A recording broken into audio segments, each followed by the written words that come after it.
এখন সোলা payment system আবার পুনরায় চালু করার জন্য ক্যারম অফিসিয়ালদের কাছে একটা আবেদন করব। তো কীভাবে করব দেখা যাক। প্রথমে সেটিংয়ে যাব, তারপরে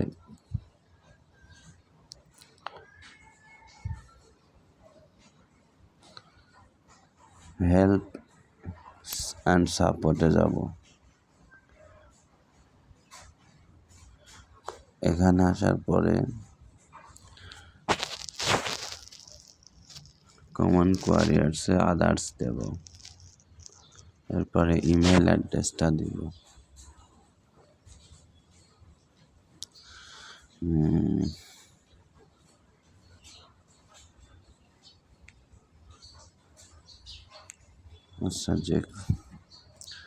তারপরে please select an issue that you are having, এখানে চাপ দিয়ে পেমেন্ট অ্যান্ড বিলিং অপশনটা দিতে পারি।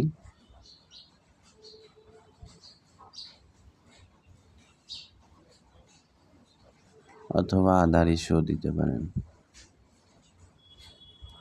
আমি পেমেন্ট অ্যান্ড বিলিংটাই দিলাম। এরপরে হোয়াট টাইপ অফ পারচেস, কোন ধরনের পারচেস, রিয়েল মানি নাকি purchase with real money. Problem যেহেতু আমাদের রিয়েল মানি দেয়। এখানে কি বলতেছে, please choose type of issue you are having with purchase.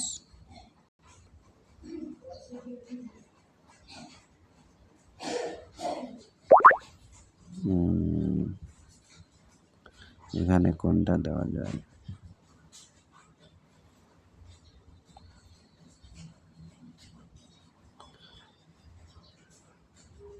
I did not get my parcels দিব।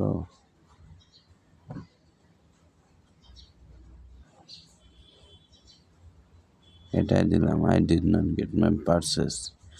এরপরে what type of payment, এখানে সোলা পেমেন্ট। তারপর what was the name of the deal, এটা অপশনাল না দিলেও হবে, ওটা দিব না। এরপর description,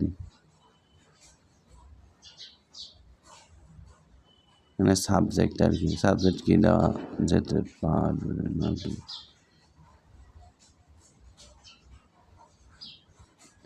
please do not add more than 2 words। এখানে আমরা সাবজেক্ট যেমন বসাই রিকোয়েস্ট ফর রিঅ্যাক্টিভ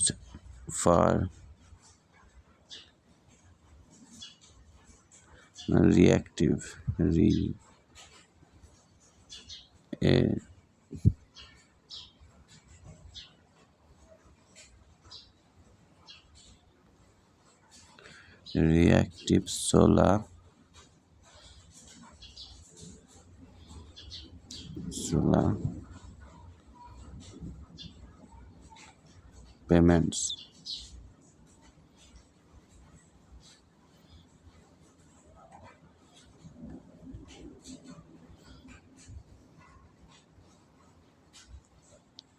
রিকোয়েস্ট হবে request for reactive solar payments. এখানে আমি আগেই কি কি লিখবো ওগুলা কপি করে আনছিলাম, সেটা বসিয়ে দিলাম। আমার ডেসক্রিপশনে এটা দেওয়া থাকবে, লাস্টে এখানে আপনার নাম লিখ দেবেন। আমার নাম শাকিল, শাকিল বসাই দিছি।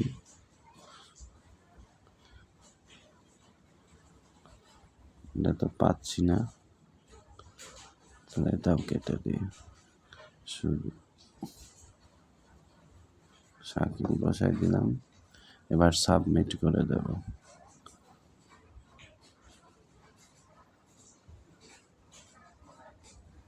Submit successful. দেখা যাক এখন তারা দেয় কি না, আবার পেমেন্ট সিস্টেম চালু করে।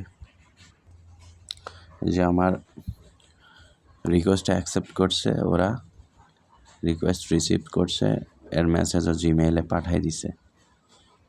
ঠিক আছে, এভাবেই করবেন যারা করতে চান। হয়তো যদি হিউজ পরিমাণে আমরা রিকোয়েস্ট সাবমিট করি তাহলে ওরা আবার এটাকে খুলেও দিতে পারে, বন্ধ করে দিয়েছে।